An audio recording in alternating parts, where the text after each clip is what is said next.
നിങ്ങൾക്ക് വാര്യംകുന്നത്ത് കുഞ്ഞഹമ്മദാജി എന്നൊരു പേരറിയുമോ?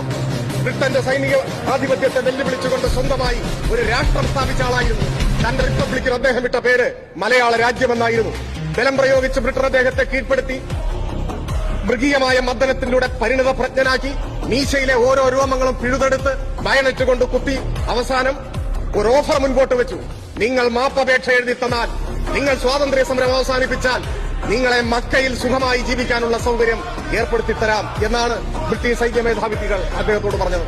ആ ഓഫറിന്റെ മുൻപിൽ മൃതപ്രായനെങ്കിലും പുഞ്ചിരി പായാത്ത മുഖവുമായി വാര്യംകുന്നത്ത് കുഞ്ഞഹമ്മദാജി മറുപടി പറഞ്ഞു അത്രേ, മക്ക എനിക്കിഷ്ടമാണ്, പക്ഷേ നിങ്ങൾ അറിയണം, ഞാൻ പിറന്നു വീണത് മക്കയിലല്ല, സമര പോരാട്ടങ്ങളുടെ വീരേതിഹാസങ്ങൾ ഉറങ്ങുന്ന ഏറനാടിന്റെ മണ്ണിലാണ്. ഈ മണ്ണിൽ ഞാൻ മരിച്ചു വീഴും, ഈ മണ്ണിൽ ഞാൻ ലയിച്ചു ചേരും. ഈ വാക്കാണ് അദ്ദേഹം പറഞ്ഞത്. അദ്ദേഹത്തെ വധശിക്ഷയ്ക്ക് വിധിച്ചു. വിധി കേട്ട ഉടനെ അദ്ദേഹം പറഞ്ഞു, പിറന്ന നാടിനു വേണ്ടി രക്തസാക്ഷിയാകാൻ എനിക്കൊരവസരം കൈവന്നിരിക്കുന്നു.